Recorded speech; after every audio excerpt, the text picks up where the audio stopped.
We came to Enoch looking for hope. A fresh start on an untouched planet. Then, we found the signal. So we set out to discover its source. That was our first encounter with the anomaly. When the storm struck, the Outriders were forced back into cryosleep. 30 years later, when we finally woke, the world had changed. But so had we. The signal is still out there. And at its source, a chance to find answers. To start again.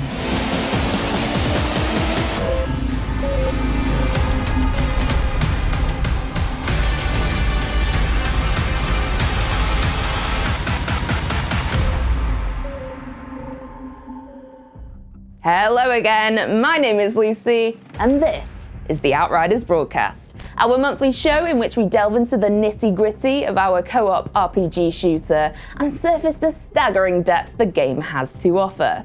Last month, in the series debut, we took a look at lore, UI, and world tiers in a show we called Built for the Core. We showed you some brand new areas of the game and also a huge deep dive into the Trickster class in the first of our new Spotlight videos. Today we are focusing a little more on story, the planet of Enoch where the events of the game unfold, and the cast of characters that will join the Outriders in their search for the source of this signal. Story is pretty important in Outriders, and there's a lot of it. In telling the dark and desperate sci-fi story at the heart of the game, there's an hour and a half of performance-captured cutscene, with your Outrider and all of your customization and gear front and center of the action. There's also 2 hours of additional cutscene that fleshes out the side missions and extra story content off the main path. But how does it all fit together? How do you navigate the world and all that it has to offer? Well, let's take a look at that now, shall we, as we jump into the game itself and share with you what's involved moment to moment as you explore and survive Enoch. All right, Sven, over to you.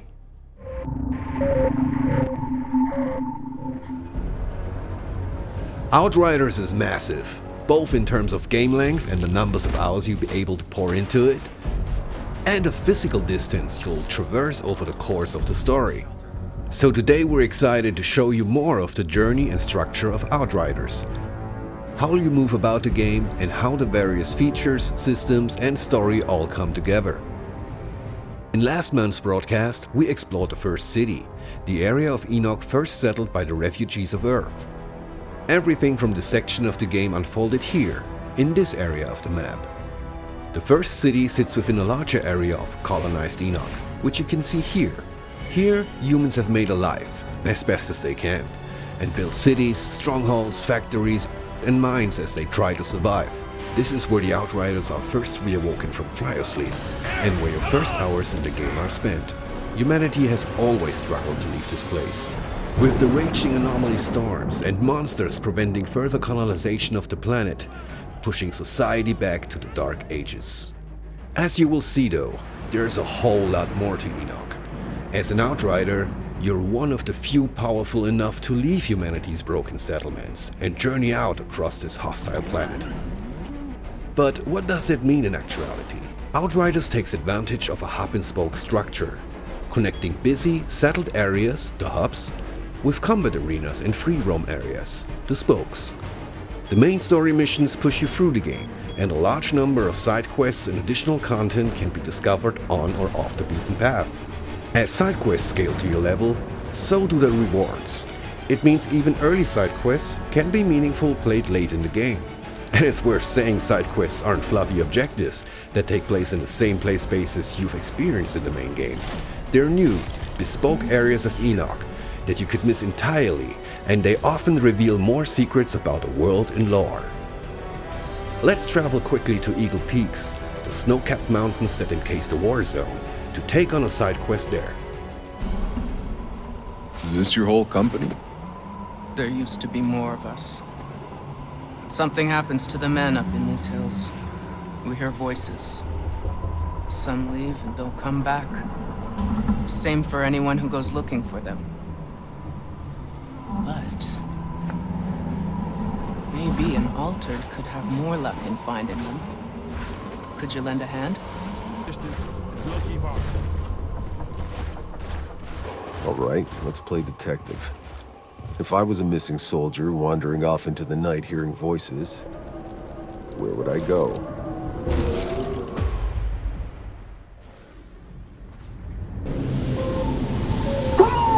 Come on! Don't do this! I just came looking for my friend! He belongs here now!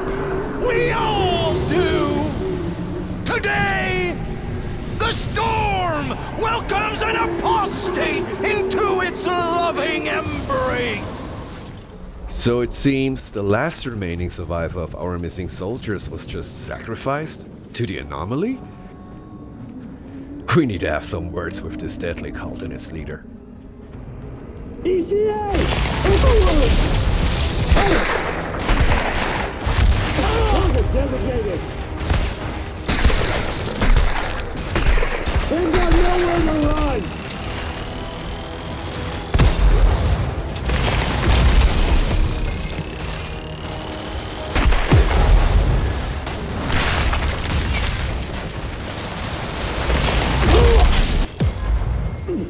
Another notch in my gun!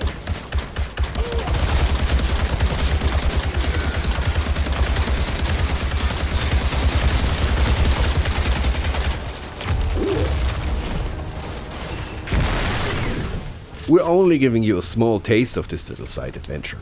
It takes a fair bit longer to make our way into the inner chambers here. And as always, we like to keep some surprises for you. But it's time now for an epic showdown with the altered cultist leader. Firing on target! They've got nowhere to run!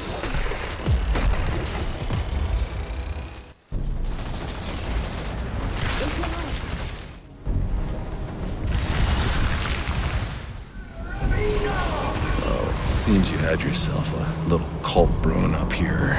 I don't know, this place seems to make people flip their fucking lids. Yeah, nice.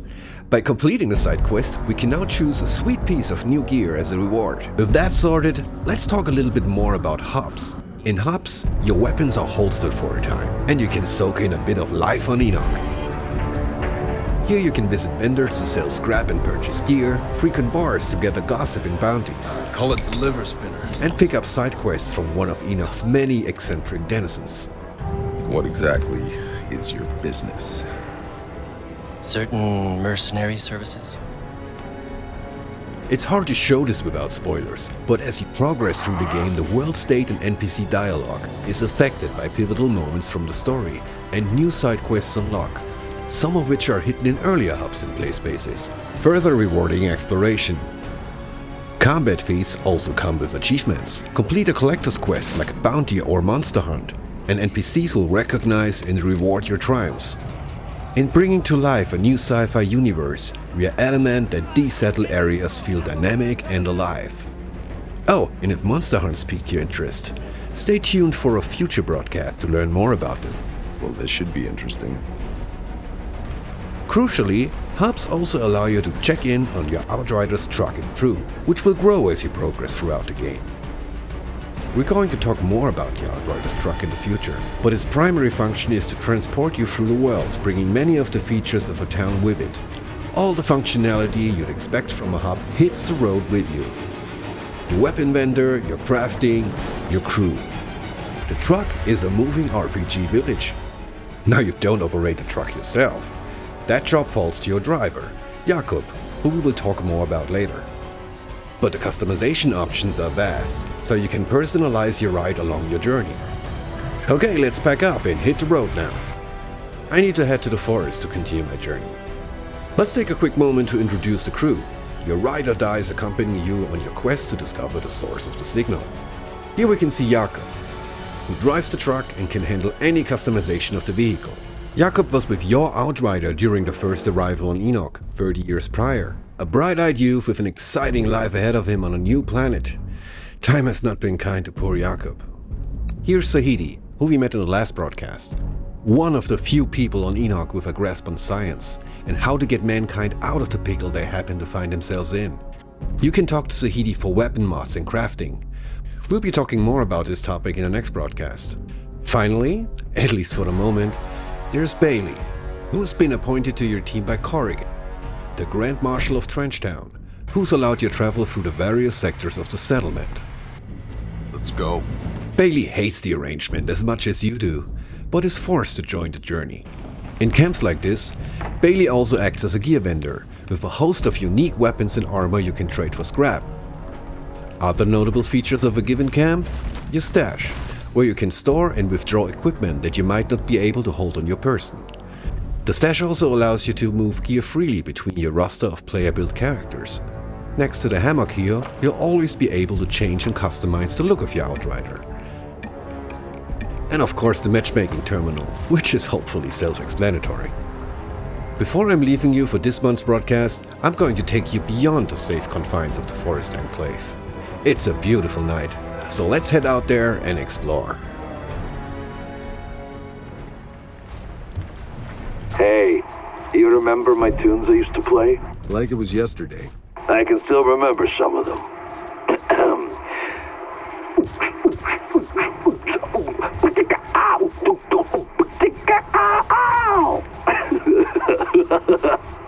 Please stop, Jakob. Please. I'm serious. Yeah, Jakob, I'm disconnecting.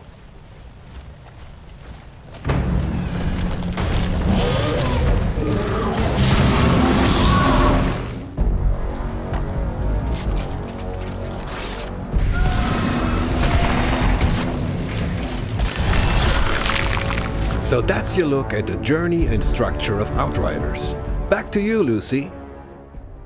Thank you, Sven. Hopefully that gives you a much better idea of the size and shape of Outriders and how your experience with the game actually plays out. Alright, let's shift gears a bit here then for another broadcast exclusive reveal. Bringing the world of Enoch to life is achieved through more than just graphics and story. A big part of the atmosphere you'll soak in whilst exploring and surviving the hostile planet is achieved through music. We are very excited to reveal that the Outriders original soundtrack has been composed and arranged by none other than Enon Zur, a formidable name in the world of game music with some huge titles and epic scores under his belt.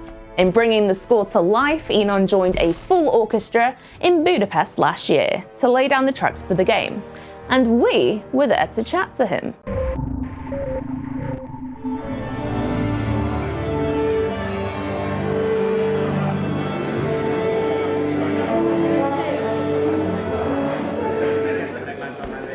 We came here today to TomTom Studios at the beautiful city of Budapest to record the Symphony of Budapest for the project The Outriders, which is a whole new game and a whole new franchise.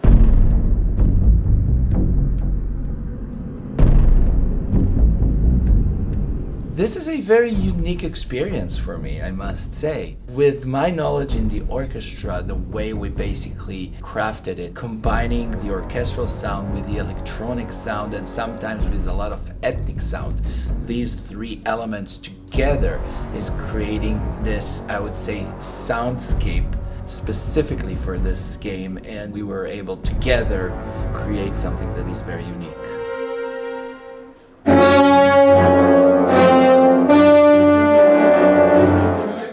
Got it.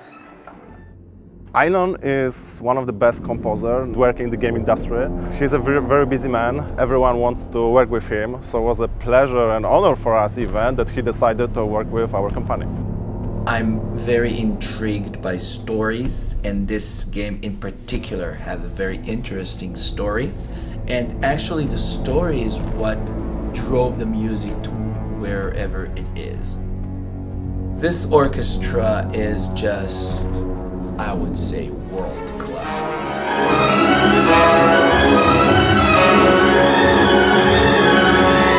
Now there are a whole group of people that are telling your story again, and they're adding their own voice, and it just makes the job such a pleasure. A game is a whole experience. Music is there to be felt. Music is part of what we're giving the player as a experience that he or she will go and discover. It's perfect, but even more. My best hope is that the music will serve as, the fourth dimension, the emotional dimension. We want the player to really be engaged in the game, feeling the music and not really noticing it. It's there, it's supporting. That's, I think, is the secret for a good score.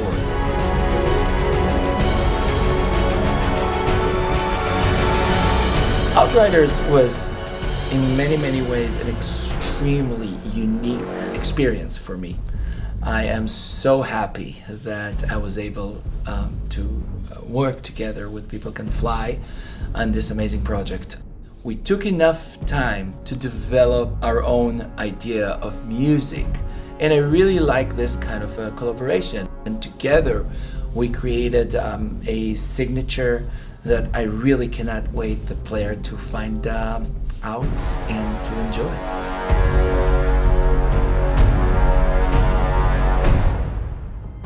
Next up, we're continuing our Spotlight series as we take a very detailed look at various different aspects of the game.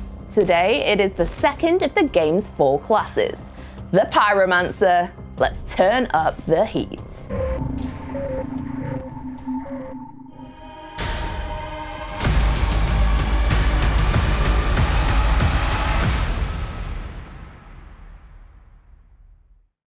Greetings, Outriders! Welcome to our Spotlight series, a collection of videos that delve deeper into specific aspects of the game. Today, we're taking a look at our next class. Crank up the heat because it's the Pyromancer. As pyromancers, we manipulate explosive volcanic energy and devastating walls of flames. Who is this class for? Players who like to take on hordes of enemies at once. Also, pyromaniacs. Nah, just kidding. Don't actually set things on fire. Unless you're in the game, then set everything on fire. Pyromancers tend to fight at mid-range. They don't have the movement abilities needed to get in and out of combat quickly, like their trickster brethren, but many of their abilities are area of effect based, meaning you'll want a decent amount of space to line them up, then light them up. Fundamentals. The Pyromancer has 3 core fundamentals that underlies each of their powers. These are Explosive, Immobilize, and Ignite. The Pyromancer is focused around thermal and fire-based powers and effects, which you can even see in the class's melee attacks. Your standard melee attack will deal fire damage to anyone it hits, while also inflicting extra effects as well. It is so much more than a skill just to use in a raw panic. Healing. Even the best combatants get injured from time to time, so knowing how to utilize your unique Pyromancer skills is essential to surviving. As with all of the classes, there are no quick fixes to retaining health. You need to play aggressively to restore HP. In the Pyromancer's case, they can be healed if an enemy dies while marked by their skills. Any Pyromancer skill that damages an enemy will mark them for a set time. This means that Pyromancers can get maximum healing from affecting the greatest amount of enemies possible, and then also ensuring that those same enemies meet a swift death. Powers. Each class has 8 powers in total, starting with a single power and unlocking more as you level up. Many of the Pyromancer's powers inflict a status effect called Burning. This sets enemies on fire and provides a nice bit of damage over time. However, inflicting Burning also momentarily stuns enemies and can be used as an interrupt. But that's enough general power information. Let's check out 4 of the Pyromancer's abilities now. Power 1. Thermal Bomb. Thermal Bomb will set an enemy ablaze and deal additional damage to them over time.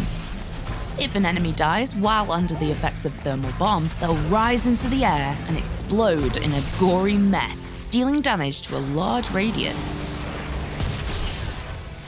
Combine this power with a mob of grouped enemies, and the resulting explosion may well wipe the rest of them out too. You don't have to be the one to land the killing blow either. You can tag an enemy and have a fellow Outrider kill them, which will still trigger the thermal bomb going off. Teamwork. Power 2, Ash Blast. Using this skill will apply the status effect Ash to all enemies in a large radius. Ash prevents affected targets from doing anything at all for a few seconds, immobilizing them in a suffocating cloud of dust.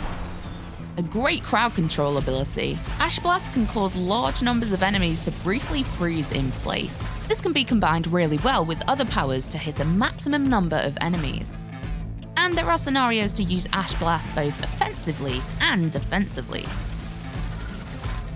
Offensive. Use Ash Blast to prevent enemies from escaping any area of effect abilities you or your teammates might be casting. Alternatively, Ash Blast can help you line enemies up for successful headshots, causing maximum damage. Defensive. Ash Blast can also be used to buy you vital breathing room. Ironic, seeing as your foes will be choking on ash. If you're being overwhelmed, use it to freeze enemies in their tracks and fall back to a more manageable distance. Power 3, Heatwave. This is one of the earliest powers you unlock. As the Pyromancer is a medium-range class, you'll want to maintain a little bit of distance between yourself and enemies, and Heatwave is perfect for this. If enemies, particularly melee attackers, try to rush you, Heatwave will provide you with the space you need to be most effective at scalding them into crispy giblets. Heatwave's secondary effect shouldn't be forgotten either. The burn status effect will deal damage over time to all affected enemies, which may well help give you a nice burst of healing if they feel the burn a little bit too literally. Power 4, Overheat. Overheat may only deal a small amount of damage to enemies within a large radius, but it does deal extra damage to enemies that are currently burning, making it a great follow-up skill. Similarly to Heatwave, Overheat is an excellent way of marking numerous foes and strategically setting yourself up for a big burst of healing. It's one of those skills that just gets on with everyone, you know? It synergizes really well with the number of other powers to double down on damage dealt. The definition of supportive. We all need an overheat in our life. As we mentioned before, our Pyro Pow will feature a further 4 powers on top of those that we've shown today, but we will talk about these later down the line. Power combos. Using powers by themselves is all well and good, but utilizing them in combinations is where Outriders truly shines. Heatwave's ability to hit several enemies at once with burning means that Overheat can inflict maximum damage. Thermal Bomb, on the other hand, may only inflict burning onto a single enemy at a time, but the status effect still means that Overheat can be triggered to cause extra damage and ensure the Thermal Bomb carrier dies and triggers the explosion. As mentioned, the Pyromancer is ideally a mid-range fighter who likes to keep enemies at arm's length, and this combo will show you how to do just that. While in battle, Heatwave neutralizes enemies that get too close. Following Heatwave up with Ash Blast will ensure that those enemies remain where they are. Then place a thermal bomb amongst the mob and focus all fire on that enemy. If you can kill them before the Ash Blast effect wears off, you can wreak havoc with the thermal bomb explosion and benefit from a burst of healing at the same time. And bear in mind, these are only simple examples of how powers could be chained. You'll no doubt find your own most effective ways of playing Outriders in your own style. Alter your Pyromancer. Each class has a tree of class point nodes that you can activate to alter the way your build and skills work. Class points are acquired by leveling up. You won't be able to fill out the entire class tree, but you will be able to respec your nodes to change the way you play.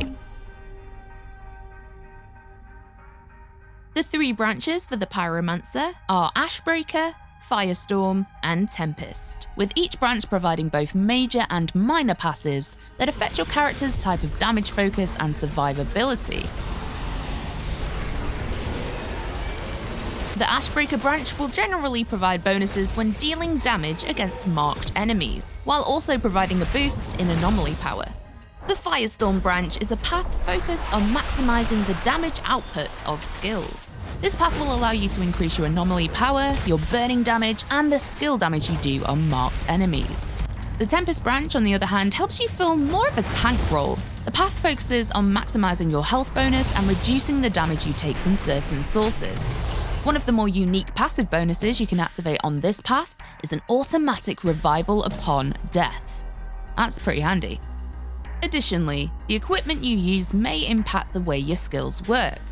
The gear you equip might reduce the cooldown or duration of a skill, or they may alter it on a more fundamental level.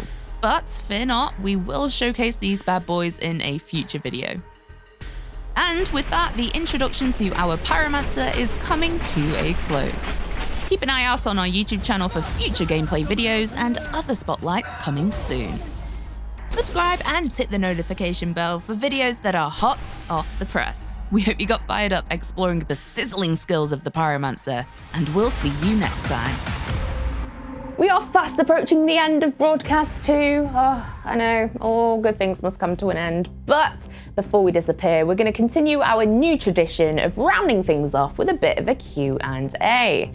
So earlier in the month, we put a call out for questions all across our Outriders social media channels. If you're not following us, by the way, you should be. And we gathered your burning questions about the game. And now we're going to answer them. So, Robbie, take it away.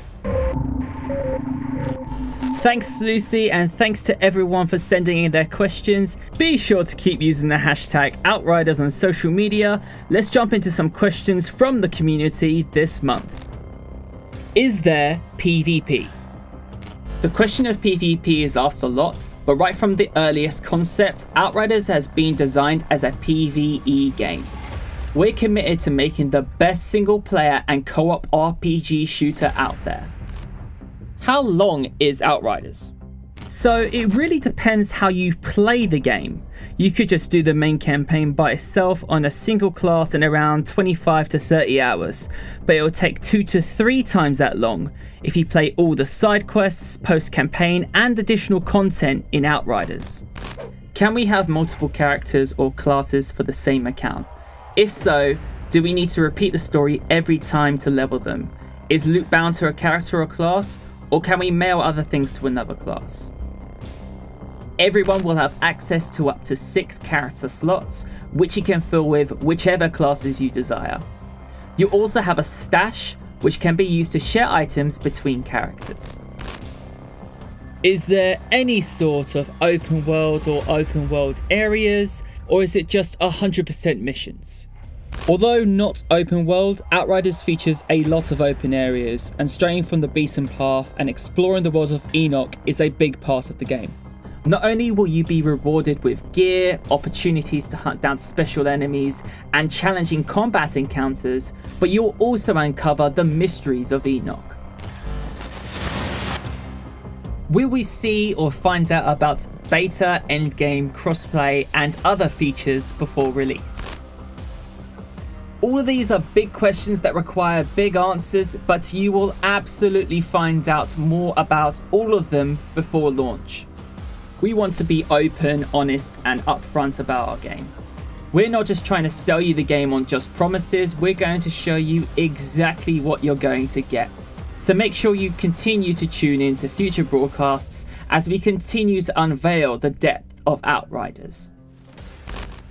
Thanks again to everyone that sent in their questions. Keep using the hashtag Outriders for the chance to be featured in the Outriders Broadcast 3.